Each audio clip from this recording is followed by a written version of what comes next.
All right, so what's your name and what do you do for a living? My name's Christy Val, and I am a model and a dancer. Nice. And how long have you been doing that for? I've been dancing my whole life, and I've been modeling for like 6 years. Mm-hmm. And like, how much do you make a year doing that? Do you want to know the truth? Yeah, sure, why not? Like, Probably like 100K. really? A year. And yeah. then when you first started, how much did you make? Like 17K. Really? In a year. And what was the biggest challenge that you had to overcome throughout your career? Losing my hair. I had long blonde hair for my whole life, and really? then when I was 22, I lost all my hair. Yeah. How'd that happen? It's called alopecia, so it's just like your hair falls out randomly and really? doesn't grow back. Yeah. Nice. Well, you still look amazing. Thank you. You're welcome. Appreciate it. So what are your like goals in like LA? Like, what's your goals in your career? Yeah, definitely to get to grow as a model and to raise awareness about alopecia and Nice. all different beauties being Nice. equal and beautiful. And yeah. Do you have any like investment advice you could give people? Like, do you invest? Well, invest in yourself, I would Yeah. say, and like your dreams and what you want out of life. What about your health? And Are you a healthy person, would you say? Do you yeah, work out? yeah, Eat it's healthy? definitely healthy. I'm vegan, so I'm very cautious about what I eat. Nice. And I work out, and I'm a dancer, so I'm an athlete. Nice. And then what about investment, like finance-wise? Do you have any finance investment advice? Yeah, you I would say invest like 10% of what you make, and your life will be bigger and better. Nice. So what's your name and what do you do for a living? My name is Chakala Romeo. My producer name is Gunboi. I'm a music producer. Nice, nice. How long have you been producing for? Like since I was like 15. Nice. Yeah. And when did you like move to LA? A couple months ago, actually. Really? Yeah, like in May. Did you like just become like a big producer or? Nah, I was working out in Europe actually for a while, and I just got super bored out there, and I was like, I need to challenge myself more. Yeah. So why not come here? So, Well, what are some of the biggest artists you worked with? I work with Migos, Young Thug. Nice. I worked with Destroy Lonely early on, like before he was big. Like, but on his first tape that got big, so like that kind of like exponential kind of thing. Yeah. And then who else? Like Lil Durk. I said Migos or Future. Yeah. And how do you make most of your money as a producer? So making money as a producer is kind of a business thing because, truth be told, I personally feel like the music industry try not to pay you.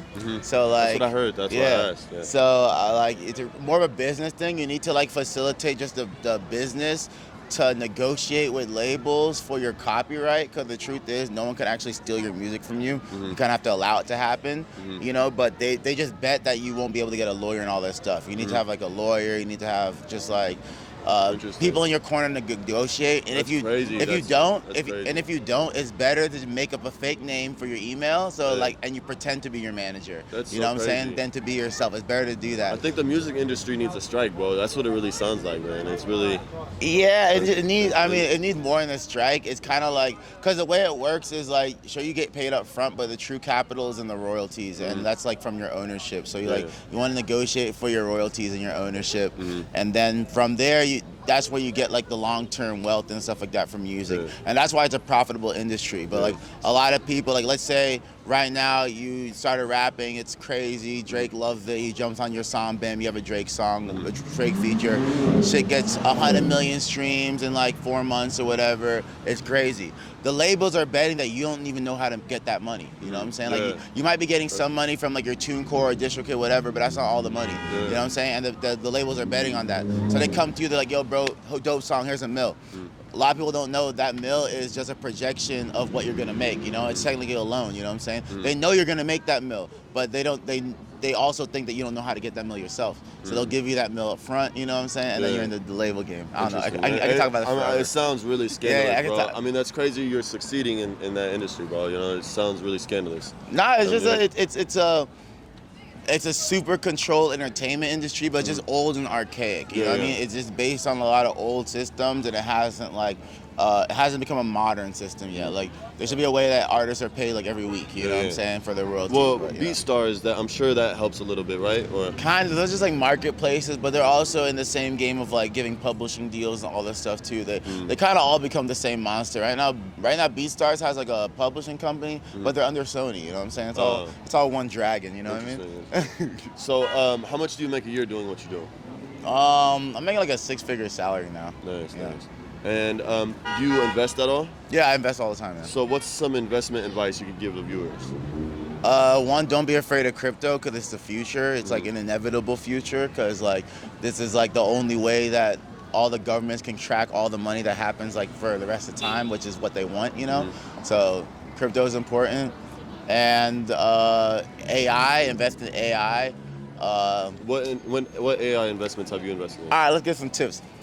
Microsoft and Palantir are going to be two Nice. very important stocks. All right. I actually sold my Palantir. Okay, yeah, I mean, a lot of people did, but it's time to get back in. Yeah, Like, yeah. If you want to get back in, now's the time. What else? And then in terms of crypto, Bitcoin and Ethereum. That's Nice. like all the rest of the stuff is like could be more risky, but those are the two things that are actually going to be important digital assets in the Nice. future. And then what was the biggest challenge you had to overcome in your career? Just learning the business, like people trying to steal your music, you gotta like build your team kind of like people in your corner who like you're giving them percentages and you're paying them to help you facilitate your business, you know what I mean? So to handle negotiations, to use their network, just building that up over time. It's a lot of trial and error, but like I'm lucky that every time something happened, I didn't give up and I got better at doing the business, you know? So, and I was never like screwed over, like every time I thought I was screwed over, I was able to like do good business to get out of it, you know what I mean? So I never like got a bad hand at the end of the day, you know what I mean? Like, cause in music, you think you have a bad hand, and like a lot of musicians are like maybe emotional or lazy, you know what I'm saying? They don't want to do the work of like calling lawyers and really like sitting down and like getting their business proper, you know? And so I'm grateful I took the time to do that and just like, you know, cause now I'm independent, you know, I've had label offers and like I'm still chilling with those same A&Rs and stuff like that. They're giving me sessions and like the labels look at me differently because they know I don't need them because I know my business, you know what I'm saying? So yeah. And what's some motivational advice you could give for people out there? Knowledge is Watch it. power. You're never too cool to be smart, you know what I'm saying? Like always keep learning something, like never be lazy about shit. Like, and life is PvP, like especially in America. If you're from America, like the world is against you, you know what I'm saying? White or black, you know what I mean? Like they're against you. If they're black, it's obvious. If you're white, they're subversive about it. But like they're always against you, and focus on like that battle between you and the enemy, which is like the taxes, the whole system. They're trying to drain you. So you have to remember that and act in your best interest. Don't let them say like, oh, you need to do this because it's best for the world around you. It's always cap, you know what I'm saying? Care God about bless your you. family. What's your name and what do you do for a living? My name is GK. I'm a brand strategist A brand strategist? Nice, nice. How long have you been doing that? for 14 years. 14 years? Yeah. And like, how'd you get started doing that? So I originally started in film. I started doing music videos, started doing documentaries. Then went to do feature films. Then I went to do news, and then I started my own agency helping brands tell story because everything revolves around storytelling, right? And so brands have a product they need to sell, and you can use story to sell that. One of the greatest stories ever told in human history is the concept of money. If I can give you this watch, and you can give me this microphone, that's an exchange. But the banks and the government have been able to convince us that if we do this, it's not the best. We should exchange their paper. And that is all storytelling. Interesting. Yeah, so that's what I do. Dude, that is the most beautiful story I ever heard. I'm not gonna lie. Thank you. So what's some financial advice you could give people out there? Like I said, the greatest story ever told is the concept of money. Money doesn't really matter. What matters is 80% of life. There are two things that matters in life. Knowing God, because when it's all said and done, we will live here, right? And then once you know God, then God will show you your purpose. If you know these two things, you are set for life. And there's this this story about Solomon when God said, ask for something, anything you want and I'll give to you. And he asked for wisdom. But for him to have asked for wisdom, it meant he had wisdom already. How did he get wisdom? He's the son of David. So the easiest financial advice I can give is find a mentor. You don't know anything, you don't know everything, you don't know all. Find a mentor. No matter the amount of money you want to make, someone has made it. If you make $100,000 a month, that's someone's tax write-off. If you make $200,000 a month, that's someone's Friday night spending. Find a mentor. And you'll be I think life will be easy for you. Interesting. And then, how much do you make a year doing what you do? Personally, I can't disclose that because Wow. I'm going through some stuff. Interesting. So, yeah, but I can't disclose it. But it's good enough to be able to live in America. Yeah. Interesting. Yeah. And then, what was that light bulb moment for you where you realized you wanted to be a brand strategist? Like I said, I looked at myself and I realized that I am very good at encouraging people. And I can take someone from just having potential to becoming really big. And so from the point of being a nobody and just having potential to becoming somebody of status and somebody who is famous or big in whatever industry requires strategy. And because I've done a lot of work in the past and I have a lot of experience, I saw that I thrived in sitting down and being calculated about someone's life for the next 10 years. And so I think I started doing that, I think about 6 years ago, yeah. Interesting. And then, what was your biggest downfall in your career, and then how did you overcome it? The biggest I would say is the understanding, coming to the realization that life is all mountains and valleys. I didn't used to understand it from that point in time. That there were times where I'll be in the valley for so long, and in the valley means being down, like going back to zero. And everybody's life, chances are you spend 90% of your time in the valley and then 10% on the mountain, which means like everything will try for you. But we like to cry over the time spent in the valley. I used to worry a lot about being down. But when the moment I get back on the hill, on the mountain, or things become good, it erases all the pain I went through. Yes, definitely. I feel the same way. And I didn't used to understand that. Life is not linear. It's not a one-way street. It's ups and downs, and ups and downs. And even though talk is cheap, it can be very hard on yourself if you don't understand this concept of life. Nobody has it one way. Even those that we think has everything, they don't. Everybody is going through their ups and downs. Someone has money, they can't have a kid. Someone has everything, but they don't have the time to spend it. Someone has all the money, but they have a kidney or a health issue, you know? But some of us don't have the money, but we never go to the hospital. We have peace, we have kids and family who love us. And so you have to be very, very self-aware of who you are, where you are in life. And then when you get up, make it a point to always remember that you can go back down and it's okay, it's normal. Success isn't defined by the world, it's defined by you and God. Interesting. Yes. God bless you, brother. This is Thank one of the best interviews I had, bro. Okay. What's your name and what do you do for a living? My name is Jad Manon. Uh-huh. I'm a YouTuber, as you see. Nice. And what do you do on YouTube? I'm a traveler. I've been in 50 states. I do YouTube stuff, and I have more than 1 million followers on social media. Wow, nice. Yeah. And what countries have you been to? I've been in usually I travel in the United States. Oh, nice. I've been in the 50 states in the United States. Oh, I've been so everywhere. all 50 states? In the United States, yeah. What about other countries? Do you Other like- countries, I'm planning to visit other countries the next year. Oh, nice. Not now, yeah. And where's your audience based? Based in United States, Saudi Arabia, my country, Jordan, Palestine, and all over the world. Really? Yeah. Nice. So mostly Middle Eastern countries, that's your biggest audience? Yeah, exactly, because my content is in Arabic, you know? Oh, wow, mashallah. Yeah, mashallah. Oh, you are Arab, right? Yes, yes. Yeah. I'm Palestinian Muslim. Nice to meet you, man. Alhamdulillah. Nice to meet you. Yeah. So, how much do you make a year doing this? Oh, actually, I make, it's depend like if you have partnership with other companies, but it's more than any usual job in the United States. It's good to live and travel. Yeah. And like where did you grow up? I grew up in my country. I came here 2 years ago. Oh, nice. Yeah, it's not And that far. you grew up in Jordan? I grew up in Jordan. Yeah. Mashallah. I was born. So what's your name and what do you do for a living? My name is Kala and I work right there. What is that place? It's a store called And Other Stories. Oh, nice. And what do you guys sell? We sell women's clothing. Really? Yes. And do you get like commission working there? No commission, no. How much do you make a year like working there? That's a really good question. I don't know. Really? Yeah. How about like hourly? Like I make $19.50 an hour. really? And Yeah. how is it like living in LA off 1950? It's really expensive living in LA. Really? So do you work 2 jobs? No, just No. here. Yeah. Oh, nice, nice. Yeah.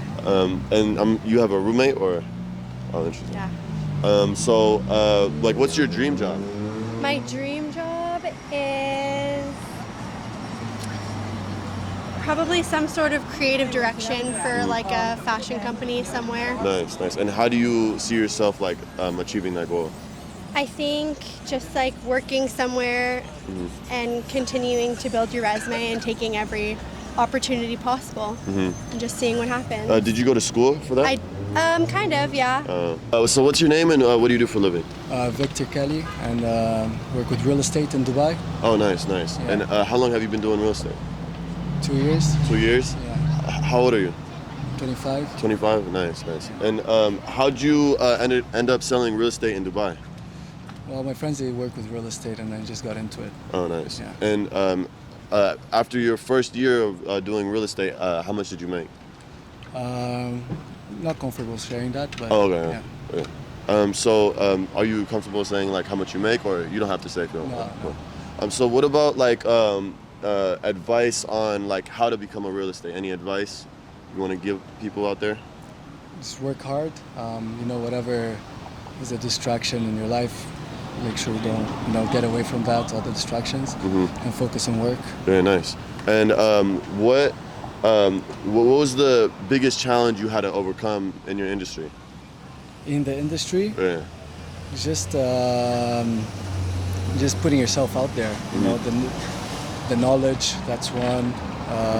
Being a very outgoing person and friendly person. Would you say networking is an important skill to have in real estate? That's the most important, I would say. Yeah. Really? Yeah. How would you advise someone to get better at networking? Like, what are some, Just be a good person with good intentions, and everything will fall into place. Nice. Thank you, brother. God bless you. It was a beautiful interview. What's your name and what do you do for a living? My name's Josh. I own an advertising agency. Nice. And how did you get started in doing that? Literally just pick up the phone and start cold calling. Really? And what age did you get started? 24. 24. How hard was it cold calling, like in the beginning? Man, being a guy, you get rejected every day. Yeah. That's all you gotta be as comfortable being rejected. So how did you learn to overcome the rejection? So I'm from the Midwest, so I had no option. I grew up dirt poor, had no option. The only option was to succeed. Nice, nice. What's some motivational advice, inspirational advice you could give the viewers? You just have to do it. If you don't, somebody else is. Cool. And then how much do you make a year doing this? 3.4 million. Nice, nice. Also, what was the biggest obstacle you had to overcome throughout your career, and how did you overcome it? COVID. Oh, really? Yeah. I mean, no one wants to advertise during COVID. Really? Yeah, right, yeah. Interesting.